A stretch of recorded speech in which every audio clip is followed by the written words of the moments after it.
Bueno, entonces vamos a explicar nuevamente el proceso de la respiración celular y cómo funciona esto en la célula. Entonces, vamos a ver primero el diagrama general, ya luego explicaremos los pasos más a detalle.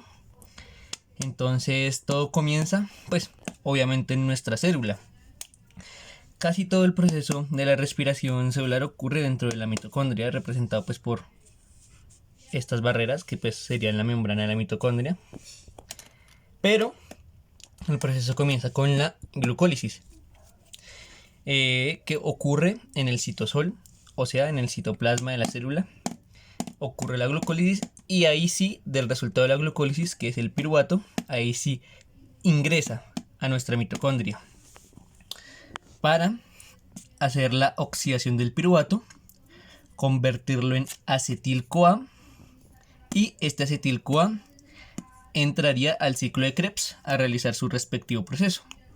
Entonces, como podemos ver, a grandes rasgos en la glucólisis se genera NADH, H+ y ATP.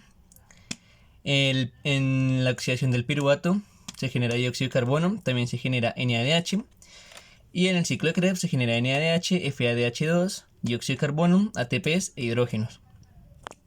Como podemos ver, a la medida que se hacen estos procesos, se generan gradualmente NADHs y FADH2. Estas moléculas se utilizan para el proceso de fosforilación oxidativa que se hace en la membrana interna de la mitocondria para generar ATPs. En estos procesos también se pueden llegar a generar ATPs, pero la principal fuente de generación de ATPs es en la fosforilación oxidativa, que utiliza los NADH y FADH2 generados en estos procesos. Entonces, pues vamos a comenzar a explicar los procesos y vamos a comenzar por la glucólisis. ¿Listo? Entonces, pues ahora tenemos la glucólisis, ¿no? Entonces, comenzamos con nuestra glucosa. Nuestra glucosa, dependiendo de la célula a la que vaya, va a utilizar una enzima que se llama hexoquinasa o glucoquinasa, la cual va a necesitar un ATP. Aquí vemos que el ATP entra, se descarga y se vuelve ATP para volverse glucosa 6-fosfato. La glucosa 6-fosfato va a utilizar la enzima isomerasa para volverse fructosa 6-fosfato. Luego, la fructosa 6-fosfato utilizará la enzima fosfofructoquinasa 1, que va a necesitar otro ATP. Aquí vemos cómo ingresa, se descarga y se vuelve ADP para volverse fructosa 1,6-bifosfato.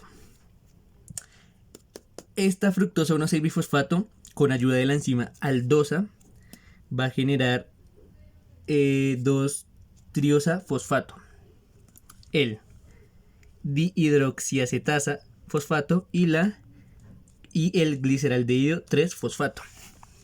Entonces, ¿qué pasa? Lo que necesitamos realmente es el gliceraldehído 3-fosfato. Entonces, nuestra dihidroxiacetasa va a también usar la misma isomerasa, la misma enzima isomerasa, para volverse gliceraldehído 3-fosfato. Entonces ya vamos a tener gliceraldehído 3-fosfato aquí y aquí. Vamos a tener 2. Entonces, ¿qué pasa? A partir de este punto va a ocurrir exactamente la misma reacción con el gliceraldehído 3-fosfato. Pero pues va a ocurrirle a este y a este. Vamos a obtener la misma reacción, pero son dos simultáneas. Aquí podemos ver que a partir de aquí ya las reacciones son simultáneas. Es lo mismo y ocurre al mismo tiempo, generando pues el doble de productos. Entonces, del gliceraldehído 3-fosfato utilizamos la enzima gliceraldehído 3-fosfato deshidrogenasa. O sea, en este proceso se va a sufrir una deshidrogenización, como podemos ver. Llega NAD y se va NADH, o sea, se produce NADH que luego vamos a utilizar para la cadena de transporte de electrones. Por esto se llama deshidrogenasa, porque le quita un hidrógeno y pues se lo lleva. Luego, esto produce glicerato 1,3-bifosfato.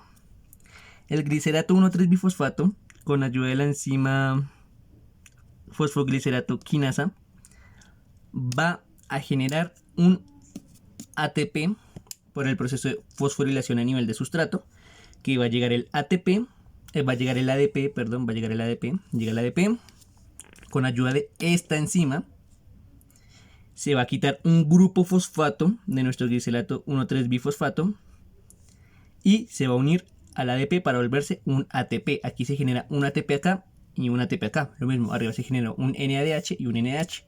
O sea, porque es el mismo proceso pero dos veces, por eso se generan dos. Luego, como podemos ver, ya que el fosfoglicerato quinasa le quitó un fosfato, ahora ya no es bifosfato, sino fosfato solamente. Ya le quitó el fosfato para volverlo a ATP. Ahora, gracias a la enzima mutasa, esto pasa a glicerato 2-fosfato.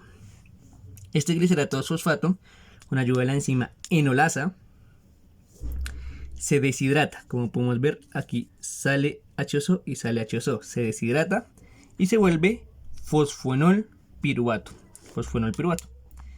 Y gracias al piruvato quinasa, nuevamente, tenemos una fosforilación a nivel de sustrato. Entonces, el grupo fosfato que quedaba en el fosfonol piruvato, con ayuda del piruvato quinasa, se va a desprender y se va a unir al ADP generando otro ATP. Entonces se generan otros ATPs gracias al piruvato quinasa y al proceso de fosforilación a nivel de sustrato. Como podemos ver, en el piruvato quinasa, con la enzima del piruvato quinasa y con la enzima del fosfoglicerato quinasa, se hacen procesos de fosforilación a nivel de sustratos, quitando el grupo fosfato y uniéndoselo al ADP para volverlo a ATP. Entonces, como podemos ver en este proceso, se generaron 1, 2, 3, 4 ATPs. Y de NADH se generan 1 y 2. Bueno, después de que le hayan quitado el grupo fosfato, queda nuestro piruvato. Se generaron 2 piruvatos. Entonces podemos ver que el resultado neto de nuestra glucólisis van a ser 2 ATPs. ¿Por qué? Aquí se generaron 1, 2, 3 y 4, pero al inicio se gastaron 1 y 2. Entonces se generan 4, pero realmente al inicio se gastaron 2. Entonces nuestra ganancia neta son 2 ATPs. 2 NADHs que se generaron aquí con la deshidrogenización y 2 piruvatos que es el resultado final. Estos piruvatos, cuando es una respiración aerobia, se van a ir al ciclo de Krebs. Y cuando es una respiración anaerobia van a generar ácido láctico y van a generar otros procesos. Pero ahorita nos interesa el del ciclo de Krebs. Entonces, ¿qué pasa? Una vez tenemos nuestros piruvatos, antes de ingresar al ciclo de Krebs, necesitan oxidarse, que es el siguiente proceso, oxidación del piruvato. Entonces, aquí tenemos nuestra molécula piruvato, que está compuesta por 3 carbonos. Este piruvato, gracias a la enzima piruvato deshidrogenasa, podemos ver que también libera nuevamente un hidrógeno, llega a NAD y sale NADH e hidrógeno. Y con ayuda de esta enzima también llega la coenzima A, desprende un carbono. Entonces podemos ver que este carbono se va en forma de CO2, sufre un proceso de descarboxilización. Entonces aquí ya se le fue el hidrógeno en forma de NADH y se le fue un carbono en forma de CO2. Entonces quedaría una molécula de 2 carbonos unidos con la coenzima A que forman acetil-CoA, una molécula de 2 carbonos y la coenzima A. Entonces, como la glucólisis genera 2 piruvatos, en el proceso de oxidación del piruvato se van a generar 2 NADHs, uno por cada piruvato. Entonces aquí no se generan ATPs, solamente NADHs que se van a ir nuevamente hacia la cadena de transporte de electrones. Ya con el acetil-CoA, ahí sí podemos empezar el ciclo de Krebs. Entonces el siguiente paso será el ciclo de Krebs. Entonces aquí tenemos nuestro ciclo de Krebs. Como podemos ver, se divide en 8 pasos principales, pues aquí lo hemos dividido así. Cada paso pues señalado por la enzima que actúa, porque podemos ver que hay algunos casos en los que se divide un poco más el proceso, pero lo realiza la misma enzima, entonces sigue siendo un solo paso. Entonces vamos a explicarlo poco a poco. Comenzamos con nuestro acetil-CoA, lo que sacamos de la oxidación del piruvato. El acetil-CoA llega al ciclo de Krebs y se combina con el oxalacetato que tiene 4 carbonos. Se combinan gracias a la enzima citrato sintasa. Esto combina los carbonos del oxalacetato y del acetil-CoA. Y la coenzima A, el CoA, ya se puede ir de nuestro ciclo de Krebs. Entonces quedaríamos con una molécula de 6 carbonos. Sintetizado por el citrato sintasa, pues valga la redundancia, sintetiza el citrato. Ahora tenemos una molécula de 6 carbonos. Este es el paso 1, como podemos ver. Luego llega el paso número 2. El citrato, gracias a la enzima aconitasa, se deshidrata, se vuelve un cis-aconitato, que es una molécula de 6 carbonos, y con la misma aconitasa, si vemos que es la misma enzima, se vuelve a hidratar para formar el isocitrato, otra molécula de 6 carbonos. Entonces, como podemos ver, esto realmente solamente es una reorganización que deshidrata y vuelve a hidratar el citrato para volverlo isocitrato, pero no cambia su número de carbonos. Todo esto gracias a la aconitasa. Paso número 2. Ahora seguimos con el paso número 3, que es del isocitrato al alfa-cetoglutarato. Como podemos ver, aquí la enzima que actúa es el isocitrato deshidrogenasa. Esto va a generar un proceso de oxidación que, como podemos ver, llega a una AND, gracias al isocitrato deshidrogenasa se lleva un hidrógeno, entonces se vuelve NADH, más hidrógeno. ¿Por qué más hidrógeno? Pues porque saca un H2, entonces pues un H se va con el NAD y pues más un H. Y también esta misma enzima isocitrato deshidrogenasa provoca un proceso de descarboxilización. Se va un carbono en forma de CO2. Entonces en nuestro paso 3 se nos va un carbono. La molécula que queda va a ser de 5 carbonos, que es el alfa-cetoglutarato. Entonces nuestro alfa-cetoglutarato ya va hacia el siguiente paso, el paso número 4. Gracias a la enzima alfa-cetoglutarato deshidrogenasa, como podemos ver, nuevamente deshidrogenasa, o sea, va a hacernos quitar una molécula de hidrógeno.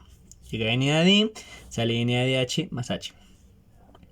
Y también va a sufrir un proceso de descarboxilización oxidativa. Se va a ir un carbono en forma de CO2, también gracias a la enzima alfa-cetoglutarato deshidrogenasa. En este proceso nuevamente va a ingresar al ciclo de Krebs nuestra coenzima A. Entonces nuestro cetoglutarato, una molécula que tenía 5 carbonos, va a perder una molécula de hidrógeno, una de carbono y va a ganar una molécula de coenzima A, dando paso al succinil-CoA, que como podemos ver ya es una molécula con 4 carbonos y una coenzima A adicional.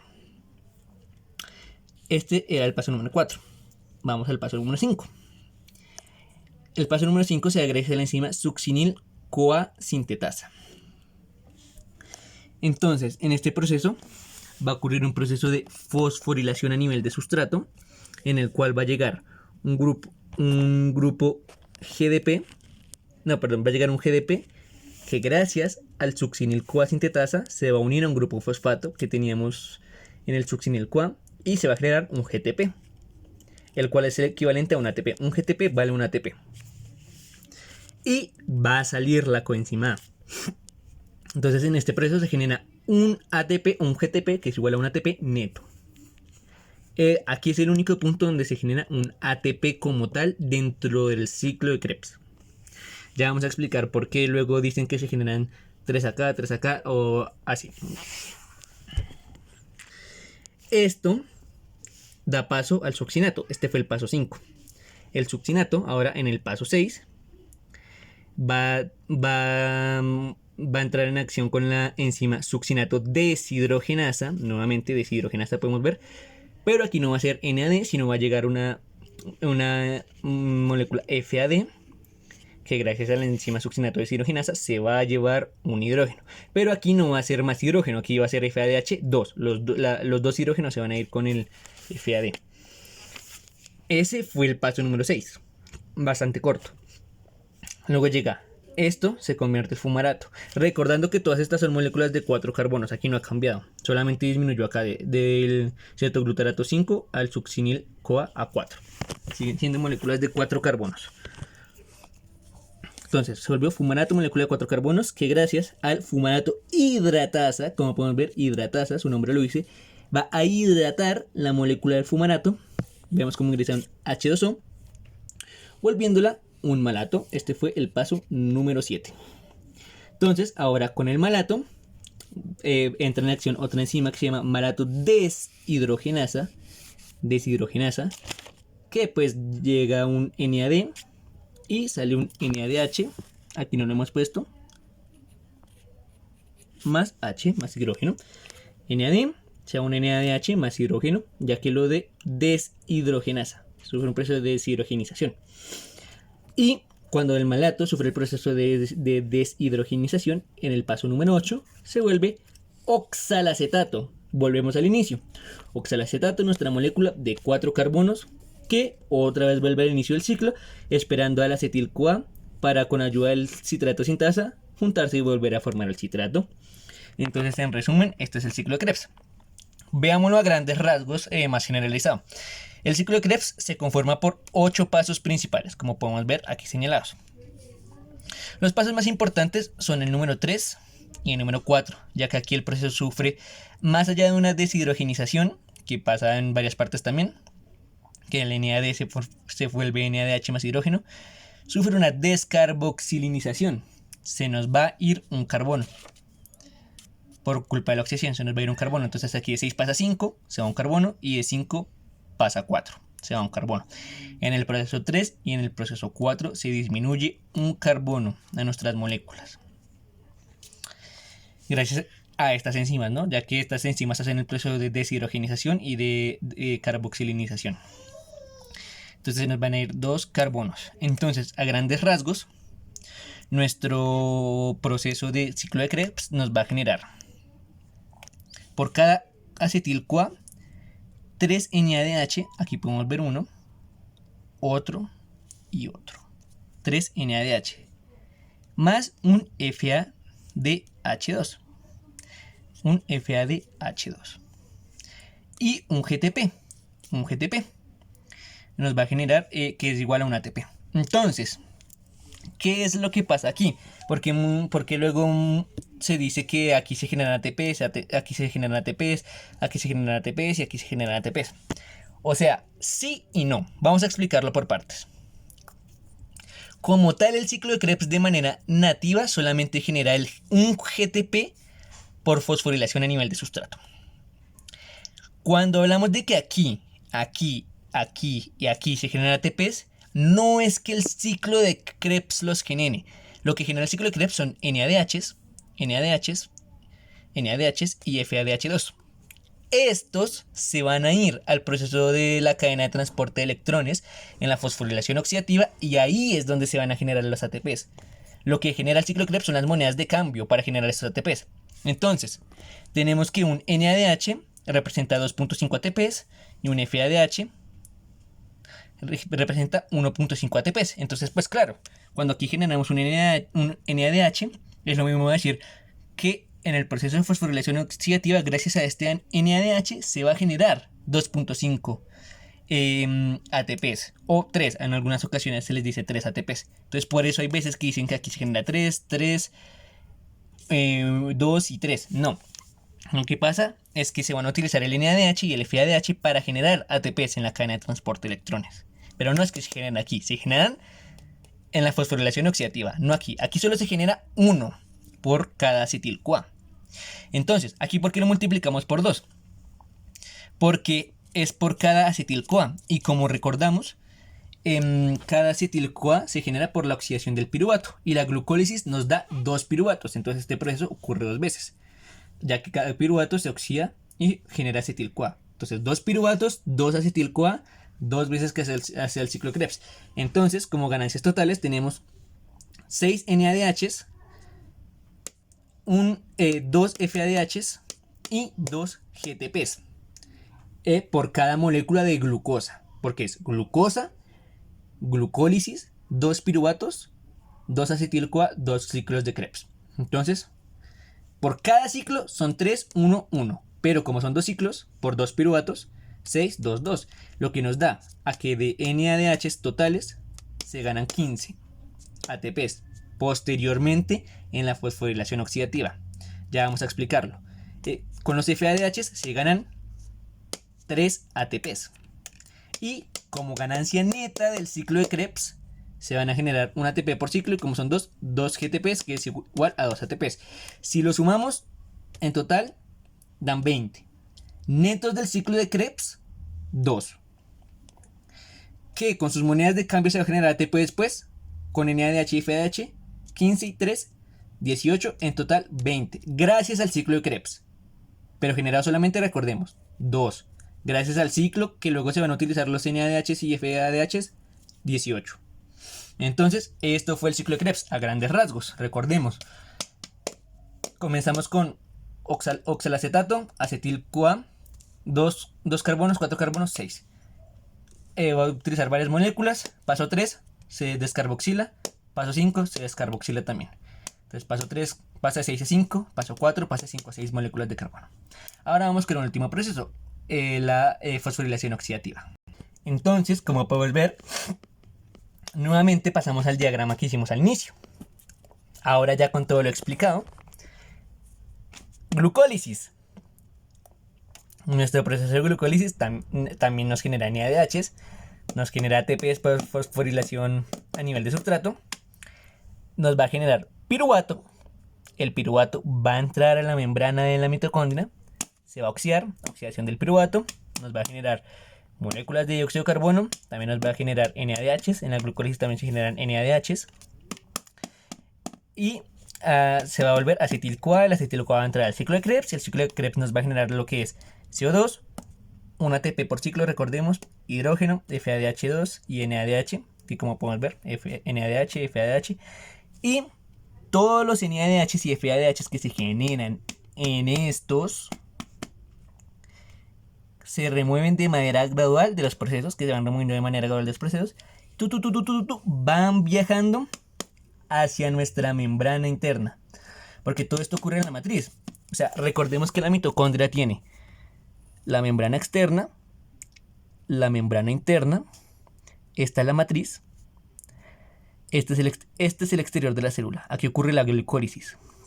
El piruvato entra hasta la matriz. En la matriz ocurren todos los procesos que ya hablamos, y en esta membrana interna ocurre la fosforilación oxidativa, que ya la vamos a explicar. Fosforilación oxidativa.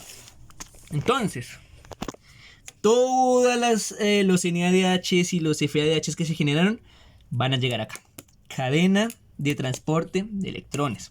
Entonces, esta va a ser nuestra membrana interna y este va a ser el espacio intermembranal. O sea, esto todavía no es el exterior de la célula, porque aquí estaría la membrana externa. Espacio intermembranal, membrana interna, matriz.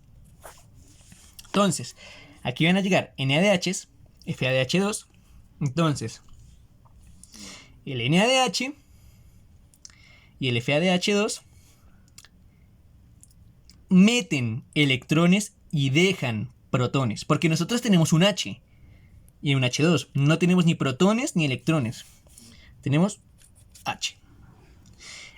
El hidrógeno solamente tiene un electrón, o sea, tiene una carga realmente de -1. Mentiras, tiene un electrón y un protón. Un electrón más un protón da una carga de 0. ¿Qué pasa? El NADH y el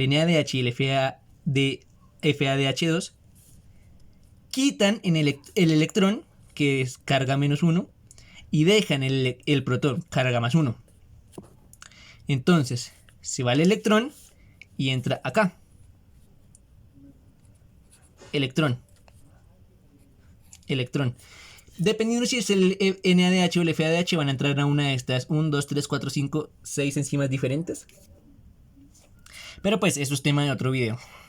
Va a entrar el electrón. Entonces, si nuestro NADH y FADH separan nuestro electrón, realmente al final solamente nos va a quedar un H con un protón de carga +1. Entonces por eso aquí son H+, y que es lo que representa todos estos mases.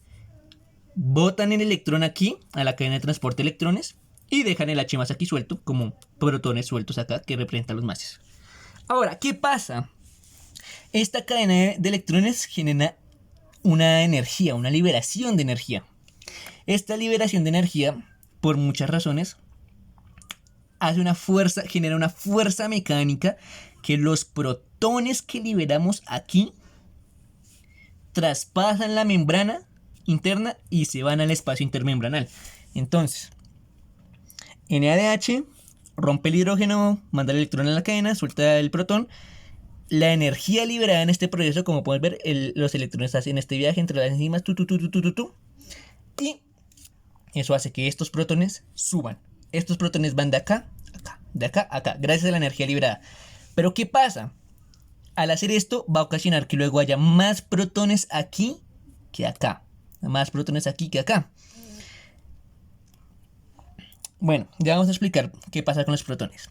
Una vez los electrones terminan su viaje, salen por acá, una molécula de oxígeno, coge el electrón, coge algunos protones que quedaron acá, entonces nuevamente coge este electrón y se lo vuelve a pegar acá, volviéndolo una molécula otra vez de hidrógeno, y pues ya tenemos el H1O2, forma H2O, agua, ya que vuelve a estar con su carga neutra el agua, ya que cogió un H+1, cogió un electrón que es un -1, lo volvió 0, H2O, listo, ya está. Así se vuelve oxígeno, así el oxígeno vuelve los electrones y los protones una molécula de agua. Bueno, entonces recordamos que aquí había quedado protones, H+, y que habían quedado mayor cantidad de protones acá que acá. Eso va a generar una gradiente, o sea, donde hay más va a querer ir hacia donde hay menos para poder nivelarse, para poder entrar en un estado en el que ya estén igualados y no haya una descompensación. Aquí entra nuestro amigo ATP sintasa. Y aquí es donde ocurre la fosforilación oxidativa o acoplamiento quimiosmótico.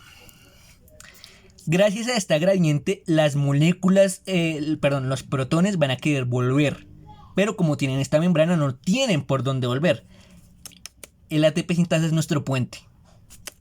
Nuestro puente va a generar un espacio que les va a permitir entrar a los protones aquí de manera ordenada para poder volver nuevamente a la matriz. Este proceso, cada que entra un electrón, va a hacer girar, o sea, entra el protón tiene que dar toda una vuelta a través de la ATP sintasa antes de salir. Esa vuelta empieza a hacer girar unos motores que tiene la ATP sintasa, que utiliza estas enzimas que tenemos acá. Y estas enzimas, cuando el motor las empieza a hacer girar, van a coger ADP y grupo fosfato y va a generar un ATP. Entonces, como los protones van a estar entrando, van a hacer girar esto. Ese motor hace funcionar a las enzimas y las enzimas van a generarnos ATP gracias a que unen el ADP con el grupo fosfato. Y entonces nuevamente van a entrar los protones, y cuando entran los protones vuelve a comenzar la cadena de transporte de electrones y vuelven a subir, se vuelve a generar otro gradiente y vuelve a empezar, y así se generan los ATPs. Entonces, resumiendo otra vez, volvemos al diagrama inicial. Glucólisis. Glucosa sufre glucólisis, se vuelve piruvato, se oxida el piruvato, el acetil-CoA que da como resultado esta oxidación entra al ciclo de Krebs, y en todo este proceso aquí se generan ATPs, aquí se generan un solo ATP, se van generando NADH, FADH, que posteriormente son los que se utilizarán para la fosforilación oxidativa, y también se van soltando moléculas de carbono. Ahora vamos a hacer un resumen de las ganancias que tenemos. En la glucólisis se generan 2 ATPs por fosforilación a nivel de sustrato y 2 NADH por procesos de deshidrogenización. En total son 2 ATPs, y si por cada molécula de NADH son 2,5, esto da igual a 5 ATPs, 2 más 5, 7 ATPs. Oxidación del piruvato. Por cada piruvato se va a generar un NADH. Como son 2 piruvatos, pues se generan 2 NADHs. Entonces, como son 2 NADHs, son 2,5, aquí nos confundimos, son 2,5 ATPs por NADH, entonces esto nos va a dar un total de 5 ATPs. Aquí nos confundimos, no son 3, son 5. 5 ATPs. Ya tenemos 7 y 5. Y en el ciclo de Krebs, como se repite 2 veces por cada piruvato, en total nos va a dar 6 NADHs, 2 FADH2 y 2 GTPs. Entonces, en total vamos a tener que se generan 4 ATPs netos, o sea, ATPs que se generan en los procesos como tal de glucólisis y ciclo de Krebs. 4 ATPs, como tal ATPs. Luego se generan 10 NADHs y 2 FADHs como resultado de los procesos. Y estos 10 NADHs y 2 FADHs es igual a decir 25 ATPs y 3 ATPs una vez pasan por el proceso de fosforilación oxidativa. Entonces nos da 4, 25, 3. En total nos da una producción de por cada molécula de glucosa 32 ATPs. 32 ATPs se generan. Pero entonces, veámoslo así. De estos 32, 28 se generan por la fosforilación oxidativa que se da gracias a la cadena de transporte de electrones que transforman el NADH y el FADH2 en ATP. O pues lo usan como energía para transformarlo en ATP.